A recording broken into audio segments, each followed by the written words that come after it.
नमस्कार, बहुत स्वागत है आपका एबीपी गंगा में। मैं हूं आपके साथ प्राची पाराशर। प्रदेश एट 360 की शुरुआत करते हैं और सबसे पहले बात करेंगे मुरादाबाद से आई खबर का, जहां अखिलेश यादव के कार्यक्रम में एक सपा कार्यकर्ता और अखिलेश यादव के सुरक्षा कर्मियों ने मीडिया से बदसलूकी की बल्कि हाथापाई भी की। अखिलेश यादव आज मुरादाबाद दौरे पर थे, जहां वो पार्टी नेताओं के साथ एक होटल में मौजूद थे। तभी सपा कार्यकर्ताओं की भीड़ ने वहां मौजूद पत्रकारों से बदसलूकी शुरू कर दी। जब ये वाकया हो रहा था तब अखिलेश यादव भी वहीं पर मौजूद थे, लेकिन अपने कार्यकर्ताओं को काबू में करने की बजाय अखिलेश यादव ने पत्रकारों पर भाजपा के लिए काम करने का आरोप लगाते हुए ये कहा कि कार्यकर्ताओं ने पत्रकारों को मारा तो मारा।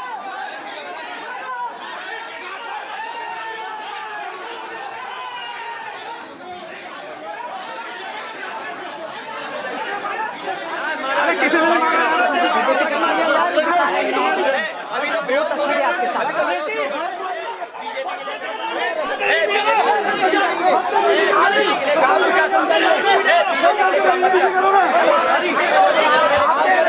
अभी तो सर अभी आपकी सुधार नहीं आई तब मारना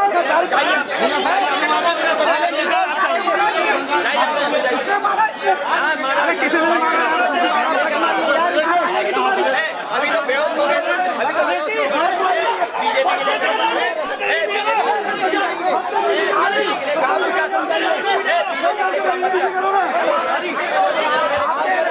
अभी तो सर अभी आपकी सुधार नहीं आई तब मारना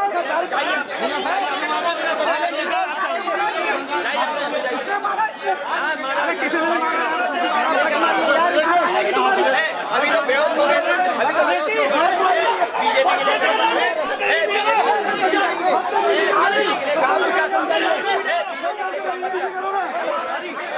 ये चार तस्वीरें देखिए आपके सामने हैं। मुरादाबाद में आज क्या हुआ अखिलेश यादव की प्रेस कॉन्फ्रेंस में, चारों तस्वीरें बताने के लिए काफी है। देखिए, अखिलेश यादव प्रेस कॉन्फ्रेंस कर रहे थे और पत्रकार उनसे सवाल पूछ रहे थे, लेकिन जैसे ही प्रेस कॉन्फ्रेंस खत्म होती है, कार्यकर्ता किस तरीके से गुंडागर्दी पर उतारू हो जाते हैं वो तस्वीरें बताने के लिए काफी है। इससे पहले अखिलेश यादव से मिलने की होड़ में भी कार्यकर्ता आपस में भिड़ गए थे और जमकर हंगामा हुआ था। ये भी मुरादाबाद का ही घटनाक्रम है। और फिर उसके बाद पत्रकारों के साथ मारपीट की गई है। एक पत्रकार घायल भी हो गया है। हालात ये पैदा हो गए थे कि पत्रकारों ने भागकर कहीं कहीं छुपकर अपनी जान बचाई है। हमारे सहयोगी उबैदुर रहमान खुद मौजूद थे मौके पर। उन्होंने भी बताया कि वहां पर हालात बहुत डरावने पैदा हो गए थे। और सबसे हैरान करने वाली बात तो यह है कि अखिलेश यादव वहीं पर मौजूद थे और उनके सामने ये सब कुछ होता रहा। और फिरोजाबाद में एक बुजुर्ग शख्स को बेरहमी से मारने की तस्वीर सोशल मीडिया पर वायरल है, जिसे देखकर इंसानियत भी शर्मसार हो जाए। आखिर क्या है मामला, देखिए।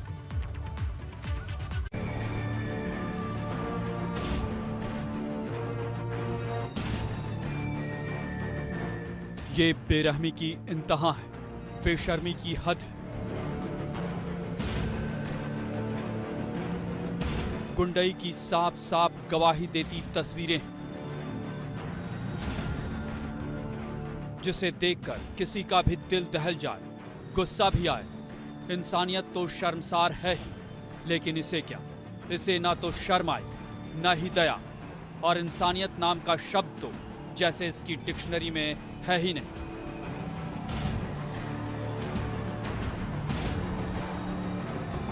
ये इंसान के रूप में हैवान है। नहीं तो जरा सोचिए, कोई इंसान किसी इंसान को इस तरह बेरहमी से कैसे मार सकता है, वो भी उस बुजुर्ग को जो इस शख्स के बाप की उम्र का हो। लेकिन इसे तो जैसे किसी की फिक्र ही नहीं, बिल्कुल किसी बिगड़ैल बेटे की तरह। लगता है बुलेट मोटरसाइकिल पर बैठने के बाद ना तो इसके पैर जमीन पे हैं और ना ही दिमाग।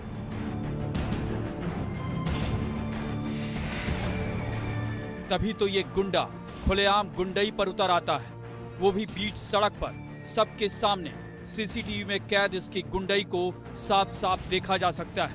पहले ये गुंडा अपनी मोटरसाइकिल से एक बुजुर्ग शख्स को धक्का मारता है। जब बुजुर्ग सड़क पर गिर जाते हैं तो उससे बहस करता हुआ मोटरसाइकिल से उतरता है और बुजुर्ग के सामने खड़ा हो जाता है। और फिर इस गुंडे की गुंडई और बेरहमी शुरू हो जाती है।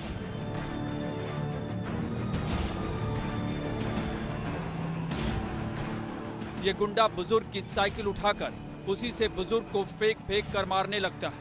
इस दौरान वो बुजुर्ग को जमीन पर भी गिरा कर मारता है और गाली गलौज भी करता है। लेकिन इस दौरान सबसे ज्यादा शर्मसार करने वाली तस्वीर ये कि यहाँ खड़े तमाम लोग तमाशबीन बने रहते हैं। कोई बुजुर्ग को बचाने नहीं आता।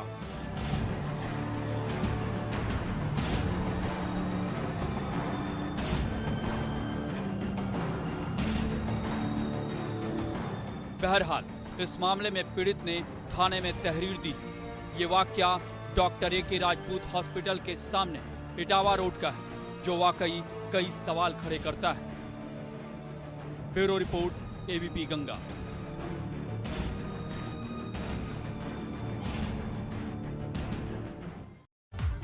और अब बात कन्नौज की, जहां एक शख्स रिश्वत लेते हुए कैमरे में कैद हो गया। बताया जा रहा है कि रिश्वत लेने वाला शख्स सेल्स टैक्स विभाग के एक अधिकारी का ड्राइवर है। तस्वीरों में देखा जा सकता है कि यह शख्स चेकिंग के दौरान एक गाड़ी को रोककर उससे पैसे ले रहा है। दरअसल ये गाड़ी ओवरलोडेड थी और बिना पर्ची के सामान लेकर आ रही थी। ये मामला छिबरामऊ क्षेत्र के सिकंदरपुर का है। फिलहाल रिश्वत लेने का ये वीडियो सोशल मीडिया पर वायरल है, लेकिन सेल टैक्स विभाग के अधिकारी ने इससे इनकार कर दिया है। वीडियो आपके द्वारा दिखाया गया। अभी वीडियो देखा, इसमें हमारे विभाग का कोई कर्मचारी नहीं है और इस तरह सारे आरोप बेबुनियाद हैं, आधारित आरोप लगाए गए हैं। इससे आधार ये आरोप कतई प्रमाणित नहीं है।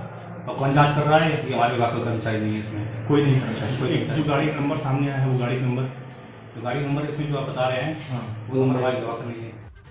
ग्रेटर नोएडा के कुख्यात बदमाश सुंदर भाटी के गिरोह के सदस्य निजाम मलिक उर्फ मुनीम कबाड़ी की 52 लाख रुपए की संपत्ति को पुलिस ने जब्त कर लिया। कास्ता पुलिस ने बदमाशों के खिलाफ कार्रवाई करते हुए कुख्यात बदमाश निजाम मलिक उर्फ मुनीम कबाड़ी के खिलाफ कार्रवाई की। पुलिस के आला अधिकारियों का कहना है कि पुलिस अब तक बदमाशों के खिलाफ कार्रवाई करते हुए 100 करोड़ से ज्यादा बदमाशों की संपत्ति जब्त कर चुकी है और इस तरह की कार्रवाई आगे भी जारी है।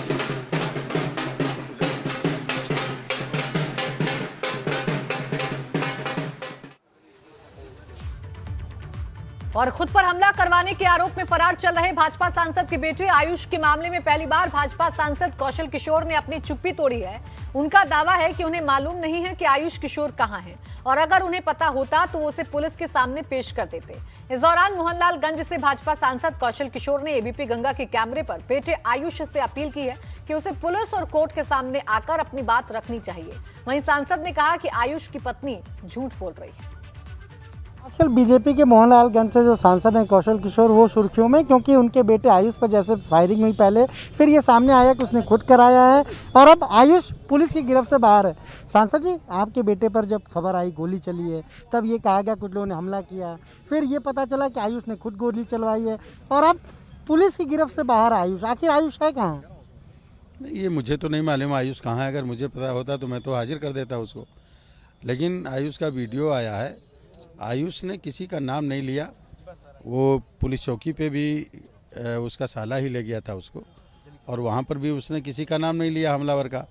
ना मेडिकल कॉलेज में पुलिस के बड़े अधिकारी आए थे, वहाँ भी नाम नहीं लिया। हमने भी पूछा, उसने किसी का नाम नहीं लिया। उसने कहा मैं तो जान ही नहीं पाया किसने गोली मारी। यूपी के सीएम योगी आदित्यनाथ बतौर स्टार प्रचारक असम और पश्चिम बंगाल के दौरे पर जाएंगे। सीएम 16 मार्च को असम और 17 मार्च को बंगाल के दौरे पर जाएंगे। सीएम यहां बीजेपी प्रत्याशियों के लिए चुनावी सभा को संबोधित करेंगे। इन दोनों राज्यों में स्टार प्रचारकों की लिस्ट में सीएम योगी का नाम भी शामिल है। यूपी सरकार ने सीएम योगी के नेतृत्व में एक और रिकॉर्ड बना लिया है। कोरोना संक्रमण काल में भी यूपी सरकार ने प्रधानमंत्री आवास योजना के तहत आवास निर्माण में रिकॉर्ड कायम किया है। यूपी ने इस मामले में आंध्र प्रदेश को पीछे छोड़ दिया है। यूपी ने अब तक 7,01,594 आवास का निर्माण कराया है, जबकि प्रधानमंत्री आवास योजना के तहत आंध्र प्रदेश को 20,28,000 मकान बनाने का लक्ष्य दिया गया था, लेकिन आंध्र प्रदेश की सरकार सिर्फ 3.5 लाख ही आवास तैयार करवा पाई।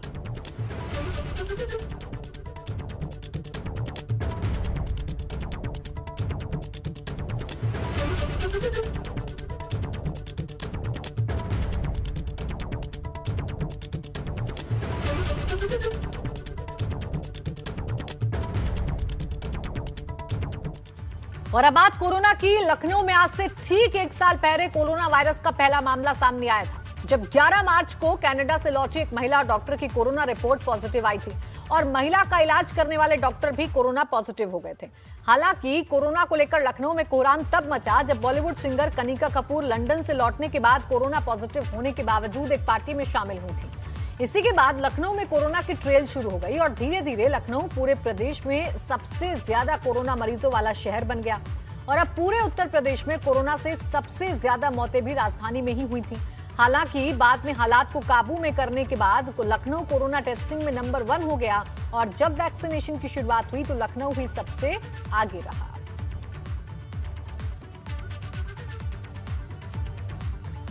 उप मुख्यमंत्री केशव प्रसाद मौर्य ने पश्चिम बंगाल की मुख्यमंत्री ममता बनर्जी पर बड़ा हमला बोला है। उन्होंने कहा कि ममता बनर्जी जानबूझकर नाटक कर रही हैं क्योंकि नंदीग्राम में जय श्री राम हो रहा है। केशव ने कहा कि हिंसा की राजनीति भाजपा नहीं बल्कि टीएमसी कर रही है।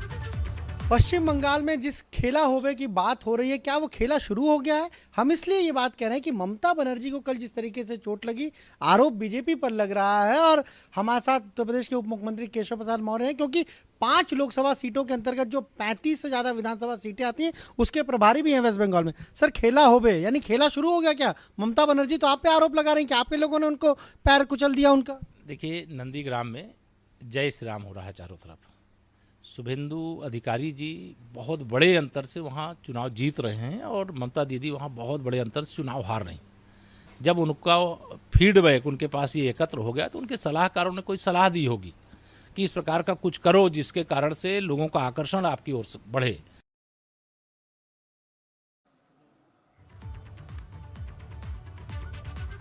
बढ़ते आगे, अगले साल होने वाले विधानसभा चुनाव से पहले यूपी में जल्द होने जा रहे पंचायत चुनाव को लेकर भाजपा ने अपना अभियान तेज कर दिया है और अब पंचायत चुनाव में भी जीत पक्की करने के लिए भाजपा ने मेगा प्लान तैयार किया है, जिसके लिए भाजपा आज से ग्राम संपर्क अभियान की शुरुआत कर रही है जो 11 मार्च से शुरू होकर 18 मार्च तक चलेगा। इस अभियान के तहत भाजपा ने पूरे प्रदेश की सभी 58,194 ग्राम पंचायतों में जाने की तैयारी की है, जिसके लिए भाजपा के मंत्री, सांसद और विधायक हर गांव पंचायत में जाएंगे और वहां पर चौपाल लगाएंगे।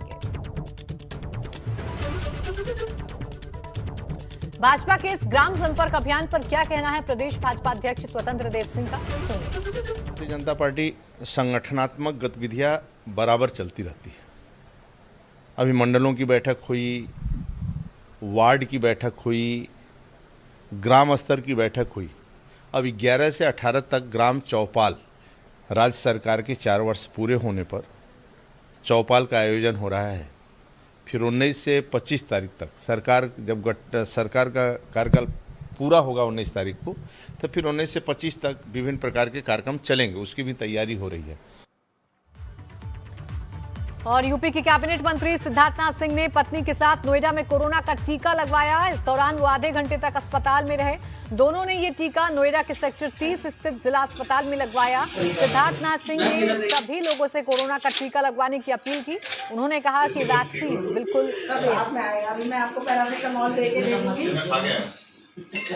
है। जिला अस्पताल नोएडा आया हूँ और यहाँ पे मैंने और मेरी धर्मपत्नी ने दोनों ने आज कोविड 19 की वैक्सीन लगवाई है, तो इसलिए मैं आया हूँ यहाँ पर। नहीं, देखिए, किसी को भ्रम में नहीं आना चाहिए, किसी की बातों में नहीं आना चाहिए और विशेष रूप से व्हाट्सएप नहीं पढ़ना चाहिए।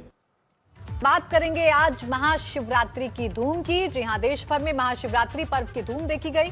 वाराणसी में इस मौके पर भक्ति के तमाम रंग देखने को मिले। हर तरफ बम बम भोले की गूंज नजर आई।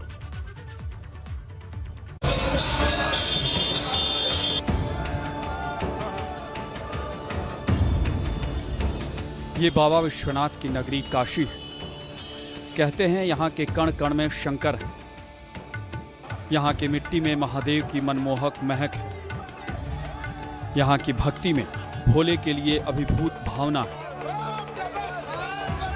और अगर मौका महाशिवरात्रि का हो तो फिर काशी में हर तरफ हर हर महादेव की गूंज। मंदिरों से लेकर घाटों तक सुबह से ही श्रद्धालुओं का सैलाब। मां गंगा के जल में स्नान और माथे पर भभूत का त्रिपुंड लगाए हर कोई अपने आराध्य की आस्था और विश्वास में डूबा है। लेकिन बम बम भोले के जयकारे के बीच यहाँ की गंगा जमनी तहजीब की जितनी भी तारीफ की जाए वो कम है। मुस्लिम भाई बहन यहाँ आए श्रद्धालुओं पर फूलों की वर्षा कर रहे हैं।